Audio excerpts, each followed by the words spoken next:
جو مولوی تھا وہ منبر پر گیا دربار یزید میں، اور وہاں شامیوں کے معمول کے مطابق امیر المومنین علیہ الصلوۃ والسلام کی شان میں گستاخی کی، نواسۂ پیغمبر کی شان میں بھی گستاخی کی۔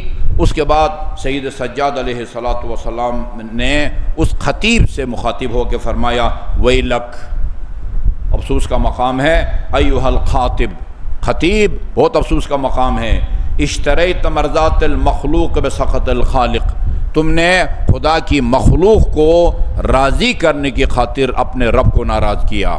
خدا کی مخلوق، یہ بدترین مخلوق یعنی یزید کی خوشامدی کے لیے تم نے اللہ تعالیٰ کو ناراض کیا۔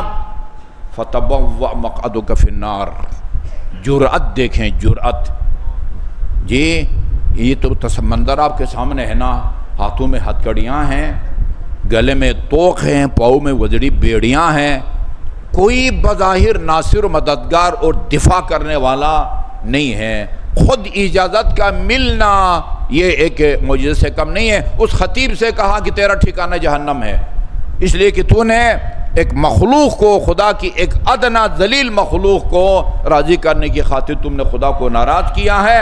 اس کے بعد پھر کہا کہ مجھے بھی کہ اجازت اگر مل جائے میں بھی چند جملے بولوں کہ جس سے خدا راضی ہو، وہ سامعین کا بھی کوئی فائدہ ہو، ان کو بھی کوئی اجر ملے۔ اس نے تو ایک مخلوق کی خاطر خدا کو ناراض کر دیا ہے، مجھے اگر اجازت ملے چند جملے بولنے کی تو یقیناً اس سے خدا بھی راضی ہوگا اور لوگوں کا فائدہ ہوگا، یعنی اس گفتگو کو سننے کے نتیجے میں ان کو اجر اور ثواب ملے گا۔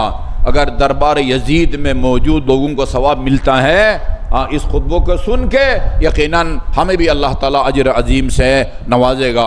اگر ہم اس خطبے کو سنتے ہیں، یزید نے اجازت نہیں دی، لوگوں نے اصرار کیا، یہ کمزور نحیف آدمی تیرا کیا بگاڑے گا جی، اتنے مجمع میں تیرے خلاف بولنے کی اس میں جرأت کہاں ہے، اجازت دے دو۔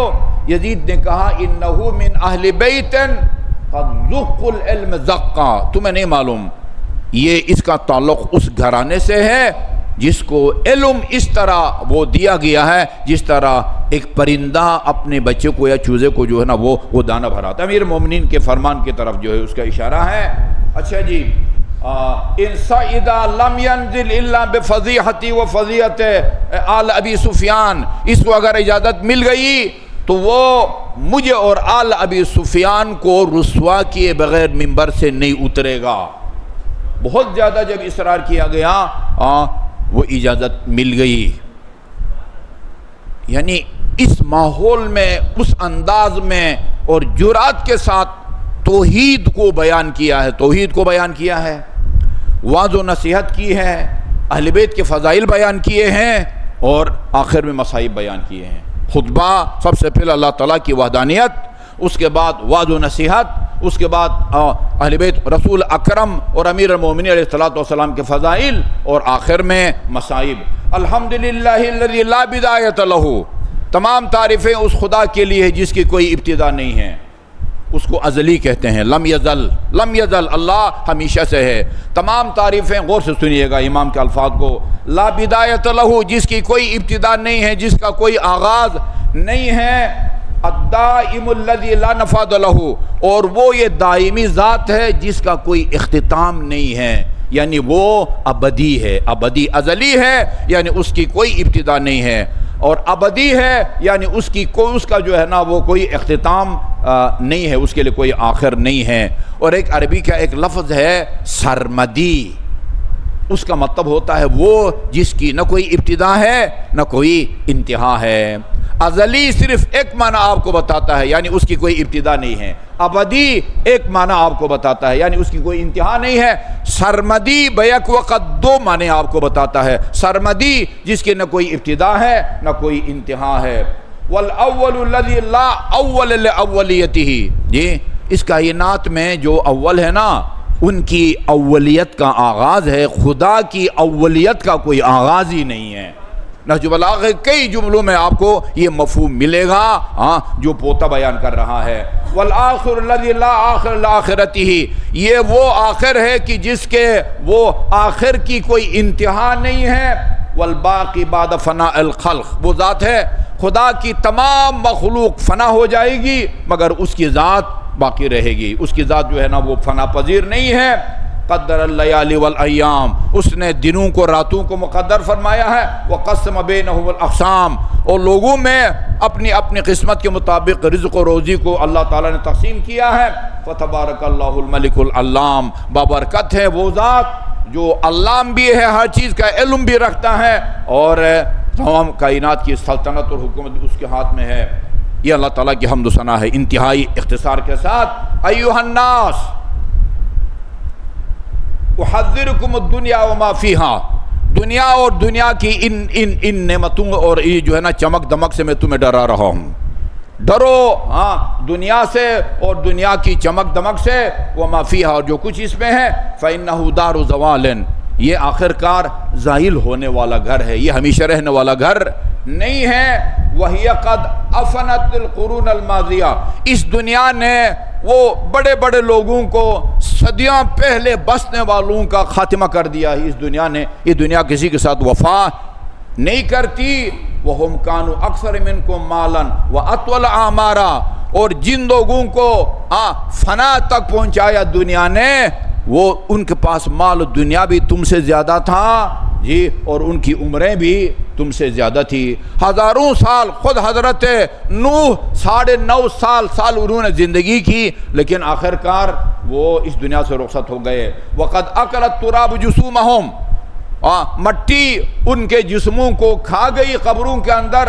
وَغَيَّرَ أَحْوَالَهُمْ، اور ان کی حالت تبدیل ہو گئی۔ أَفَتَطْمَعُونَ بَعْدَهُمْ، ان لوگوں کے بعد عبرت حاصل نہیں کرتے، سبق حاصل نہیں کرتے؟ ان لوگوں کے جو تمہارے لیے مقام عبرت ہیں، تم اس دنیا کے معاملے میں لالچ و طمع رکھتے ہو۔ ہیہات ہیہات فلا بد باللحوق والملتقى، ایسا نہیں ہو سکتا کہ تم اس دنیا میں ہمیشہ رہو، تم نے ہر حالت میں اللہ تعالیٰ کی بارگاہ میں جانا ہی ہے۔ فتدبروا ما مضى من عمرکم، جو زندگی گزار چکے ہو اس کے بارے میں تدبر کرو، سوچو۔ وما بقیہ، اور جو زندگی کے چند سال باقی ہیں ان کے بارے میں بھی سوچو۔ یہ سوچو کہ ماضی میں میں نے کیا کچھ کیا ہے، اور یہ بھی سوچو کہ میں نے مستقبل میں آنے والے زمانے میں کیا کرنا ہے۔ فَافْعَلُوا فِيهِ مَا سَوْفَ يَلْتَقِي عَلَيْكُمْ بِالْأَعْمَالِ الصَّالِحَةِ فَافْعَلُوا فِيهِ مَا سَوْفَ يَلْتَقِي عَلَيْكُمْ، جی اس دنیا میں وہ کام کرو اعمال صالحہ کہ جن کا تمہیں سامنا کرنا پڑے گا۔ فَمَنْ يَعْمَلْ مِثْقَالَ ذَرَّةٍ خَيْرًا يَرَهُ وَمَنْ يَعْمَلْ مِثْقَالَ ذَرَّةٍ شَرًّا يَرَهُ کی طرف، قبل انقضاء الاجل، قبل اس کے کہ یہ موقع تمہارے ہاتھ سے نکل جائے۔ وَفُرُوغَ الْعَمَلِ فَعَنْ قَرِيبٍ تُؤْخَذُونَ مِنَ الْقُصُورِ إِلَى الْقُبُورِ، میں سمجھتا ہوں سیدھا اور براہ راست یزید کو ٹارگٹ بنایا ہے۔ دیکھو یاد رکھو، ان محلات سے منتقل ہو کے تم نے قبروں میں جانا ہے۔ یہ فرمایا کہ تُؤْخَذُونَ مِنَ الْقُصُورِ، ان قصر، ان محلات سے تمہیں پکڑ کے قبروں کے حوالہ کر دیا جائے گا۔ وَبِأَفْعَالِكُمْ تُحَاسَبُونَ، اور تمہارے اعمال کا محاسبہ اور مواخذہ ہوگا۔ فَكَمْ مِنْ وَاللَّهِ مِنْ فَاجِرٍ قَدْ اسْتَكْمَلَتْ عَلَيْهِ الْحَسَنَاتِ، کتنے فاسق اور فاجل اس دنیا میں گزرے ہیں جن کے دلوں میں جو ہے نا وہ حسرت رہ گئی۔ وَكَمْ مِنْ عَزِيزٍ قَدْ وَقَعَ فِي مَسَالِكِ الْمَحَالِكِ، اور بڑے بڑے معزز لوگ جی ہاں وہ ہلاکت کے شکار ہو گئے۔ حَيْثُ لَا يَنْفَعُ النَّدَمُ، اور اس موقع پر کوئی ندامت اور پچھتاوا وہ کام نہیں دیتی۔ وَلَا يُغَاثُ مِنْ ظُلْمٍ، اور نہ جو ہے نا وہ ان کے ظلم کے سلسلے میں کوئی ان کی مدد کرے گا۔ وَجَدُوا مَا عَمِلُوا حَاضِرًا، جو تم سے پہلے اس دنیا سے رخصت ہو گئے انہوں نے اپنی زندگی میں جو کچھ کیا تھا اس کو اپنی آنکھوں سے دیکھا۔